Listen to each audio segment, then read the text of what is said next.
Perkenalkan, saya Novi Rahma Safitri dengan NPM 234120113 dari kelas AKT 23A.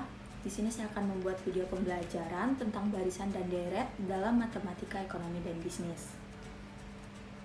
Yang pertama, kita akan membahas tentang keseimbangan pasar. Keseimbangan pasar atau yang biasa sering disebut dengan market equilibrium merupakan sebuah kondisi sistem ekonomi ketika terjadi keseimbangan antara permintaan maupun penawaran antara jumlah produk atau jasa pada harga tertentu.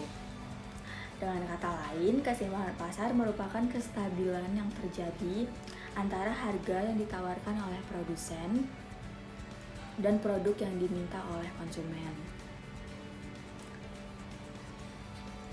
Jika keseimbangan dalam pasar telah tercapai, semua harga akan cenderung stabil. Rumus keseimbangan pasar adalah QD sama dengan QS atau PD sama dengan PS. Dengan keterangan, QD adalah jumlah barang yang diminta, QS adalah jumlah barang yang ditawarkan, PD adalah harga barang yang diminta, dan PS adalah harga barang yang ditawarkan. Selanjutnya, kita akan membahas fungsi keseimbangan pasar. Yang pertama, ada fungsi permintaan. Fungsi permintaan sendiri dapat diidentifikasikan dengan adanya jumlah barang yang sesuai dengan permintaan serta faktor pendukung lain, seperti hukum permintaan yang berlaku dalam suatu pasar. Produk yang mengalami kenaikan harga secara otomatis dapat memicu terjadinya penurunan permintaan terhadap produk tersebut. Demikian, sebaliknya, jika harga barang menurun, maka permintaan terhadap barang tentunya akan meningkat secara drastis. Fungsi permintaan pasar itu sendiri adalah munculnya hubungan antara jumlah barang dan harga yang seringkali berbanding terbalik. Perbandingan tersebut terjadi jika harga barang turun karena permintaan yang meningkat. Yang kedua, ada fungsi penawaran. Fungsi penawaran lebih berfokus pada kolerasi persamaan di antara harga dan jumlah barang yang ditawarkan pihak produsen. Mekanismenya disesuaikan dengan hukum penawaran. Yakni, ketika terdapat peningkatan jumlah barang, maka akan diikuti harga yang juga naik di pasaran. Selanjutnya, faktor yang mempengaruhi keseimbangan pasar. Yang pertama, harga barang. Yang kedua, barang lain yang berkaitan. Yang ketiga, tingkat pemasukan. Yang keempat, selera konsumen. Yang kelima, jumlah penduduk. Yang keenam, prediksi konsumen akan keadaan mendatang. Selanjutnya, kita akan membahas proses terjadinya keseimbangan pasar. Seperti yang sudah dijelaskan, keseimbangan pasar merupakan suatu bagian dari kegiatan ekonomi yang memiliki peranan penjualan dan pembeli sangat besar dalam sebuah proses terbentuknya keseimbangan pasar.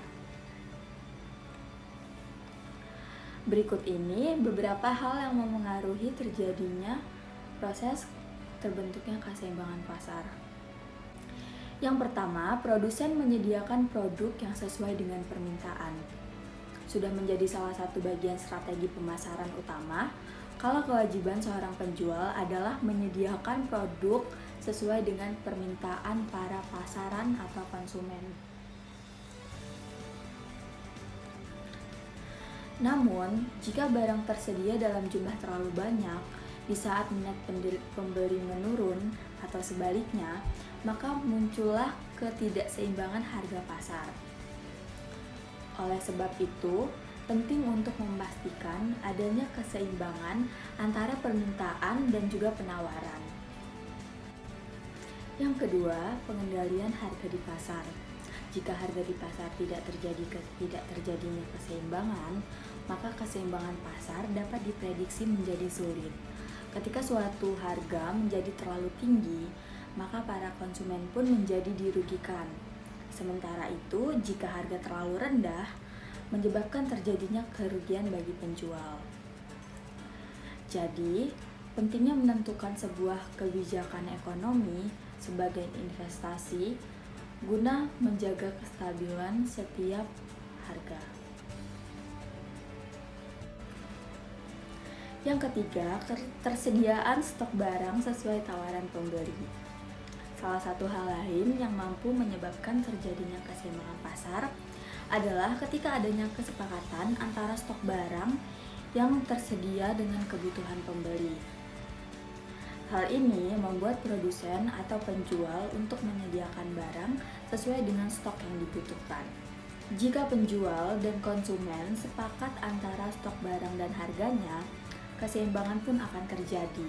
Namun, jika adanya kekurangan atau kelangkaan stok, konsumen menjadi kesulitan mendapatkan barang. Hal ini dapat memengaruhi tingkat harga pasar. Yang keempat, keseimbangan permintaan dan tingkat ketersediaan. Dalam aktivitas pasar secara garis umum, konsumen akan mendorong para produsen untuk memastikan ketersediaan stok produknya. Produsen dituntut untuk dapat memastikan ketersediaan barang atau produk mereka cukup untuk beberapa waktu. Apabila stok sesuai dengan permintaan pasar, akan terwujudnya keseimbangan pasar.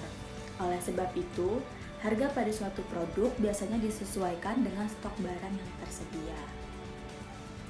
Dalam menjalankan kebijakan ekonomi tersebut, terdapat beberapa cara yang dapat dicoba untuk mengendalikan harga terendah dan harga tertinggi.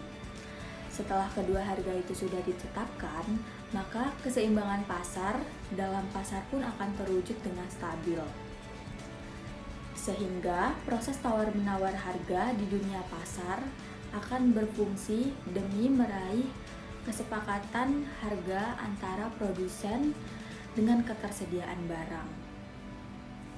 Selanjutnya kita akan masuk ke contoh soal. Tentukan jumlah barang dan harga pada keseimbangan pasar untuk fungsi permintaan atau QD sama dengan 10 min 0,6 PD dan fungsi penawaran atau QS sama dengan min 20 plus 0,4 PS. Jawabannya diketahui QD atau jumlah barang yang diminta sama dengan 10 min 0,6 PD atau harga yang diminta dengan QS atau jumlah barang yang ditawarkan sama dengan min 20 plus 0,4 PS atau harga yang ditawarkan. Yang ditanya adalah keseimbangan harga. Jawabannya, keseimbangan terjadi apabila QD sama dengan QS.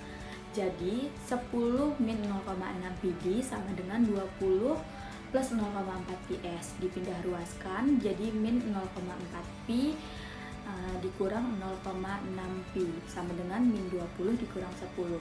Min P sama dengan min 30. Jadi, kita akan mendapatkan price dengan harga 30. Setelah diketahui nilai P atau price, kita masukkan nilai tersebut ke dalam salah satu fungsi tersebut. Q atau jumlah barang sama dengan 10 min 0,6 P. Q sama dengan 10 min 0,6 dengan harga barang yang sudah kita tentukan tadi 30. Jadi Q sama dengan 10 min 18. Q sama dengan min 8. Jadi, jumlah barang yang kita dapatkan adalah min 8. Keseimbangan pasar yang terjadi pada saat harga atau price sama dengan 30 dan jumlah barang atau Q sama dengan min 8. Itu tadi video pembelajaran yang dapat saya sampaikan. Saya mohon maaf jika ada kesalahan. Saya ucapkan terima kasih. Wassalamualaikum warahmatullahi wabarakatuh.